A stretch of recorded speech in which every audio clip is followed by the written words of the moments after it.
Wakil Presiden Kiai Haji Ma'ruf Amin mengingatkan di masa pandemi COVID-19 saat ini, pemuka agama harus aktif mendorong dan membimbing umatnya agar menjaga kesehatan dan mematuhi protokol kesehatan. Ketua Majelis Ulama Indonesia ini menyampaikan, mematuhi protokol kesehatan seperti memakai masker, menjaga jarak, mencuci tangan, termasuk juga dalam kategori ibadah dari sisi agama. Di dalam kondisi yang normal, menjaga agama itu nomor satu. Nomor dua, baru menjaga jiwa, hifdzun nafas, keselamatan jiwa, itu nomor dua.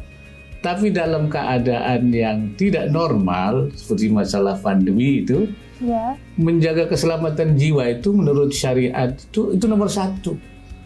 Karena apa? Karena menjaga jiwa itu nggak ada alternatifnya. Nggak bisa diganti dengan yang lain, maka dia harus diutamakan. Selain itu, Ma'ruf menilai keberadaan Majelis Ulama Indonesia selama masa pandemi COVID-19 sangat dibutuhkan umat Islam Indonesia. Fatwa MUI bahkan menjadi rujukan pemerintah dalam mengeluarkan kebijakan untuk mengutamakan keselamatan rakyat. Dalam soal vaksin, peran MUI juga penting bagi umat Islam. Nah, untuk vaksin, saya sudah minta dilibatkan dari mulai perencanaan, pengadaan vaksin, kemudian pertimbangan kehalalan vaksin, kemudian melalui juga auditnya di pabriknya, bahkan sekarang lagi kunjungan di RRT ya di sana. Kemudian juga akan terus terlibat dalam mensosialisasikan ke masyarakat luas dalam rangka vaksinasinya. Sementara itu, Imam Besar Masjid Istiqlal Jakarta, Profesor Nasaruddin Umar menyatakan tak perlu mengingkari apa yang telah dilakukan pemerintah dalam memutus mata rantai COVID-19. Mantan Wakil Menteri Agama ini menegaskan, metode yang dilakukan pemerintah dalam menekan angka penyebaran COVID-19 ini sama seperti protokol Nabi Muhammad saat menghadapi virus di eranya. Profesor Nasaruddin menambahkan, komunitas santri dan pengelola pesantren diimbau harus proaktif dalam menyosialisasikan protokol kesehatan di kalangan internal dan juga masyarakat. Ya, jadi kalau para santri pernah melakukan komando jihadnya itu mengusir Belanda, maka komunitas santri ini pun juga harus tampil untuk mengusir juga virus corona ini dengan caranya sendiri. Tentu bagi santri ya tentu harus banyak berdoa dan juga banyak menjadi contoh masyarakatnya untuk melakukan protokol kesehatan itu sendiri. Jadi ini sebetulnya protokol Nabi ini luar biasa. Nabi itu lahir mendahului waktunya. Nah, sekarang apa yang kita lakukan sekarang ini sebetulnya itu mencontoh apa yang pernah dilakukan Nabi. Jadi kita tidak boleh mengingkari kenyataan bahwa virus itu ada dalam Quran. Pandemi itu ada, sekarang juga ada. Nah, kalau kita mengatakan tidak ada, itu melakukan pembodohan masyarakat, itu sangat berbahaya tuh. Pemerintah dalam hal ini Satgas Penanganan COVID-19 tidak bisa sendirian dalam menangani penyebaran virus corona. Butuh kerjasama melibatkan organisasi masyarakat seperti Nahdlatul Ulama dan Muhammadiyah yang memberdayakan gerakan level bawah. Tim Liputan, Jawa Post TV.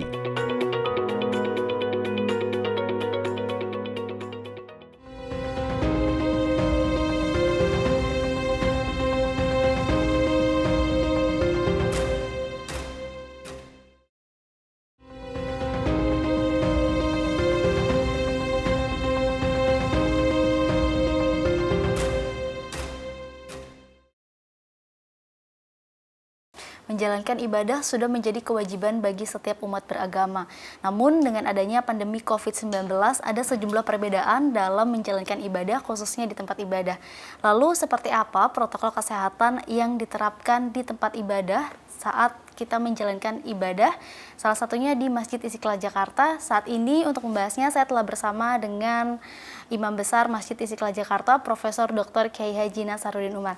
Assalamualaikum Profesor. Waalaikumsalam warahmatullahi wabarakatuh. Prof, ini kan kita masih dalam masa pandemi COVID-19 ya Prof ya.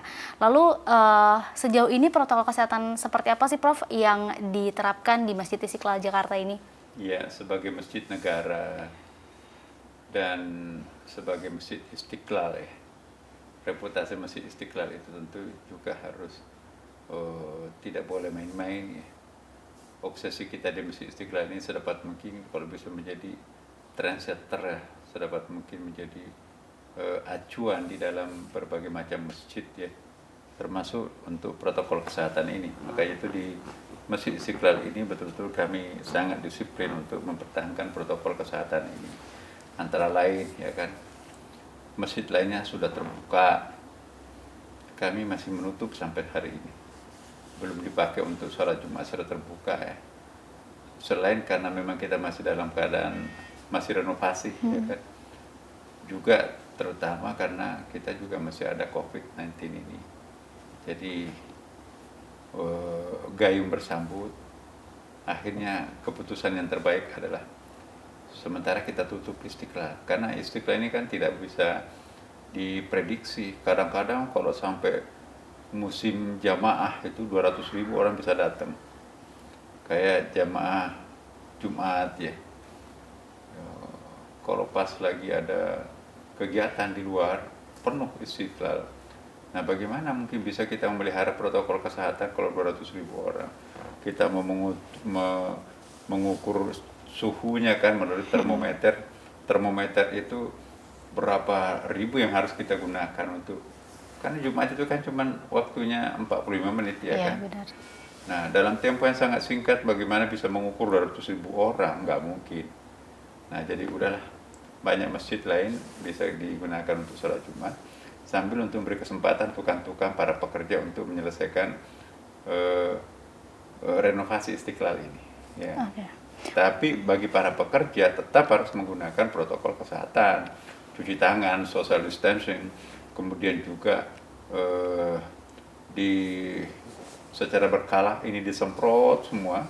Di samping itu juga kami secara berkala juga melakukan pemeriksaan dalam bentuk rapid test, bahkan sesekali juga kami adakan swab. Oke, Prof, ini kan masih banyak ya Prof ya, masyarakat yang meragukan adanya pandemi COVID-19 ini.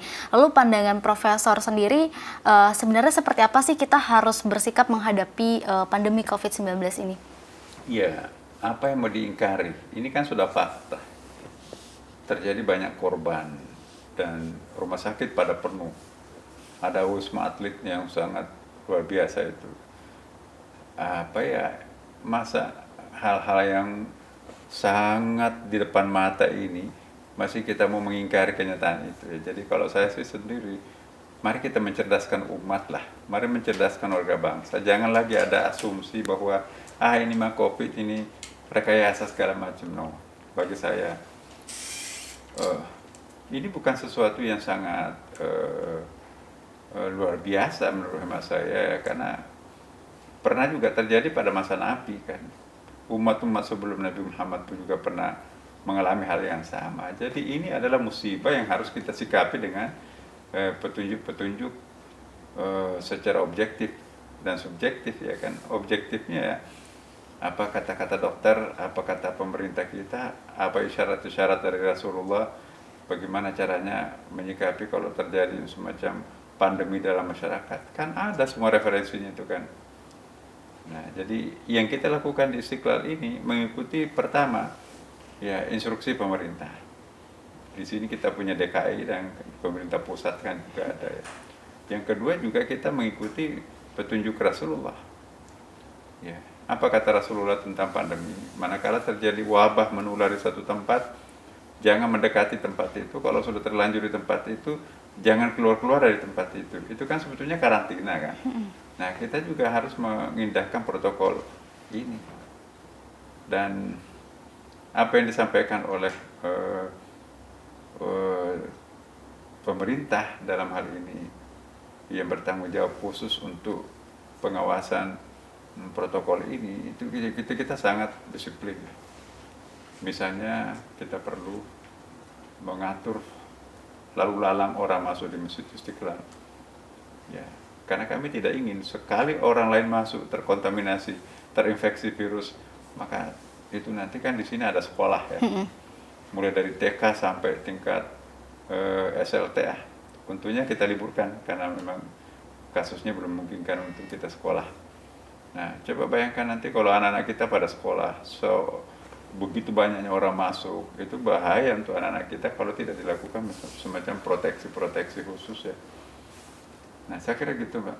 Oke, Prof, ini kan masih ada sejumlah penolakan nih dari masyarakat, baik yang menolak adanya pasien yang positif, lalu juga memperlakukan pasien positif masih dengan kurang baik seperti itu, dan menerima kembali yang sudah sembuh masih takut-takut, khawatir. Sebenarnya itu kita harus bersikapnya itu seperti apa sih, Prof? Saya ingin mencontoh Rasulullah. Nabi Muhammad SAW itu ada hadisnya, firru minal yuzami, firara minal asad. Larilah kalian kalau menjumpai orang yang berpenyakit lever menular ya. Dulu pun ada spesies penyakit kusta ya, namanya al-juzam, sangat menular. Kata Rasulullah, kalau kamu berjumpa dengan orang yang berpenyakit menular, lepra itu, larilah seperti melihat singa.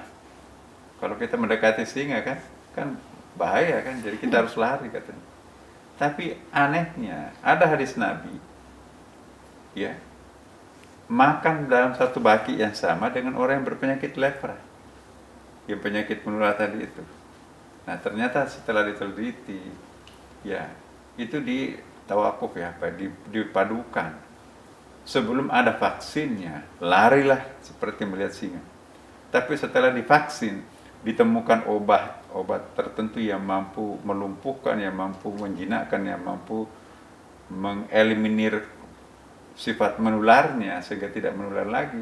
Nabi malah mendemonstrasikan makan dalam baki yang sama, kan sudah nggak menular lagi kan. Jadi kalau sudah tidak menular lagi, perlakukan secara manusiawi. Kalau menular, perlakukan juga manusiawi, tapi dengan cara ya hindari, bukan menghindari manusianya, menghindari penyakitnya kan. Nah, jadi bedakan itu. Nah kalau sekarang ini kan masyarakat kita itu ada overprotection itu. Overprotection itu begini, terlalu hati-hatinya sehingga wah nggak boleh bertamu, nggak boleh mendekat. Nah saya kira kita perlu ada akhlak di sini. Jadi akhlakul karimah itu tetap harus ada, sekalipun orang itu berpenyakit. Oke, baik. Setelah ini kita akan membahas terkait dengan peran penting apa saja sih yang harus dilakukan oleh pemuka agama dalam memutus mata rantai COVID-19. Tetap di Bersatu Melawan Corona.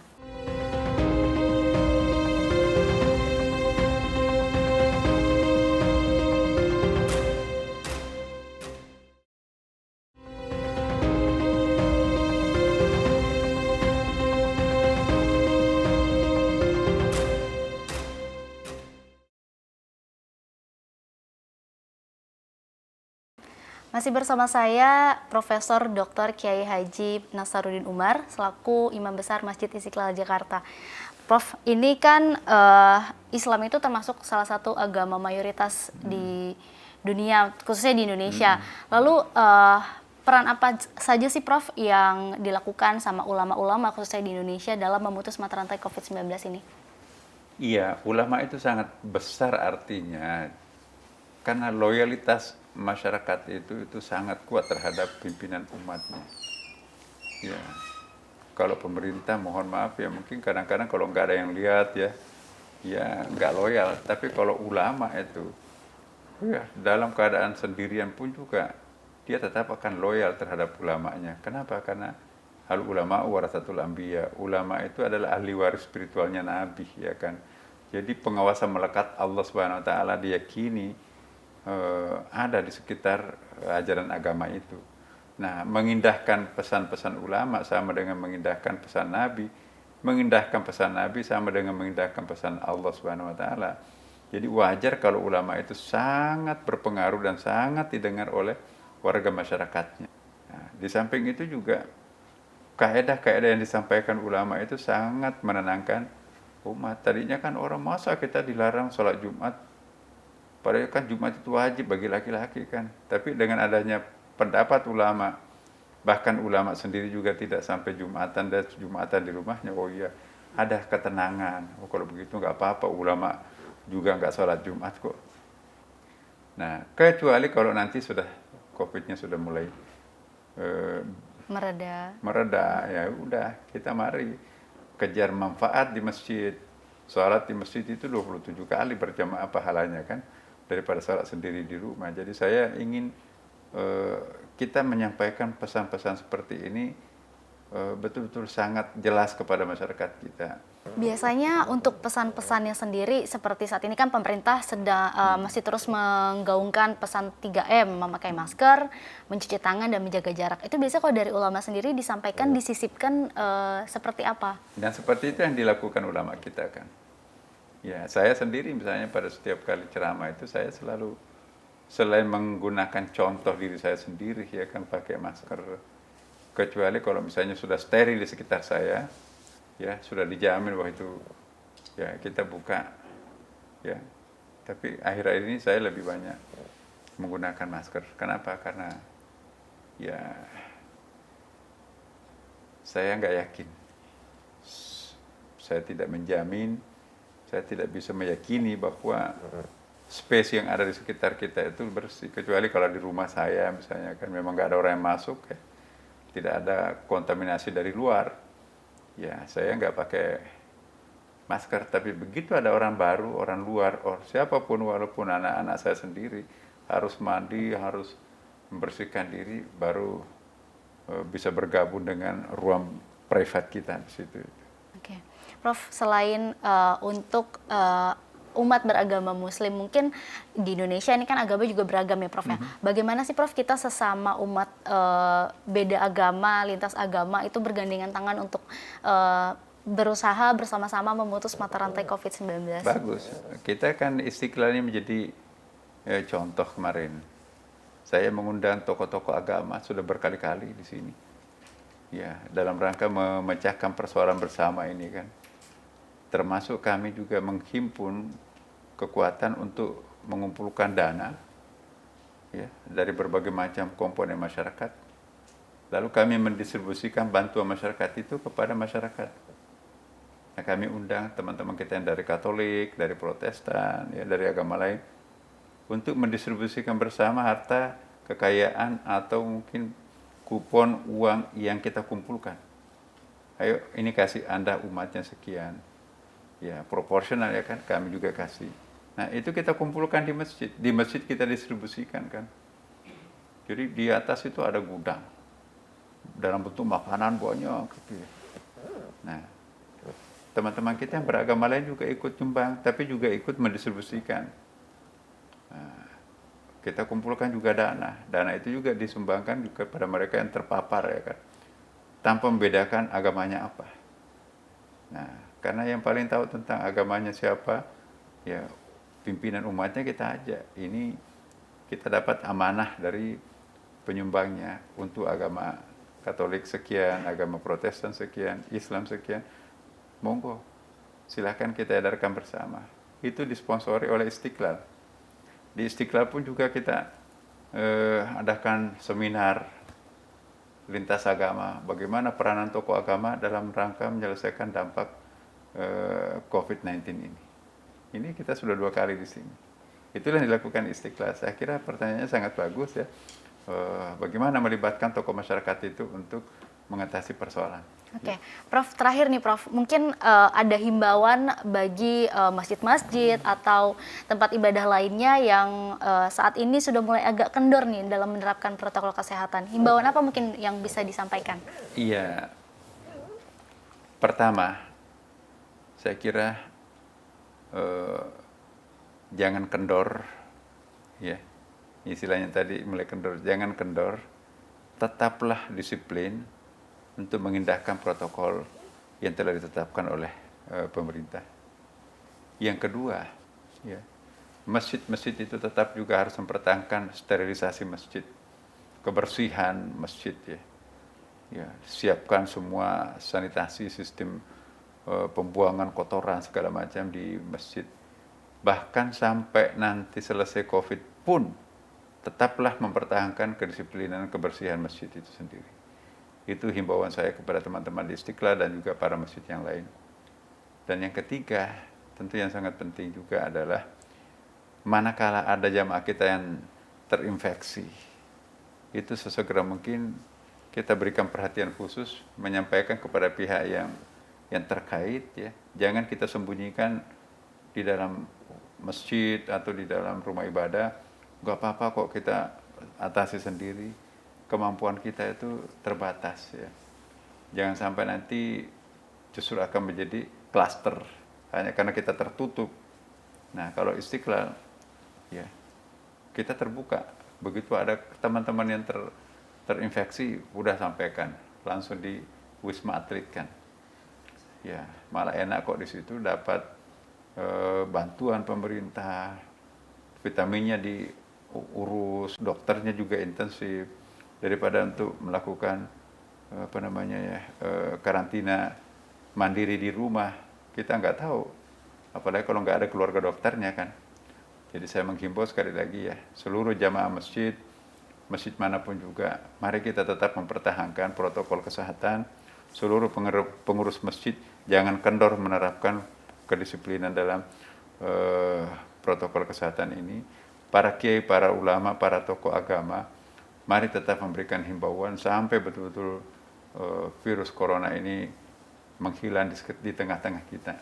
Walaupun nanti seandainya ada vaksin, tetap vaksin itu juga memang kita perlukan, tetapi tetap pertahankan kedisiplinan untuk mempertahankan kesehatan, kebersihan, kesucian masjid. Makasih. Oke, baik. Terima kasih Prof. Nasaruddin Umar atas waktunya untuk berbincang dengan Jawpos TV dalam program Bersatu Melawan Corona. Ya baik pemirsa, demikian perbincangan kami dengan Imam Besar Masjid Istiqlal Jakarta, Profesor Dr. Kiai Haji Nasaruddin Umar. Sampai bertemu di episode Bersatu Melawan Corona selanjutnya.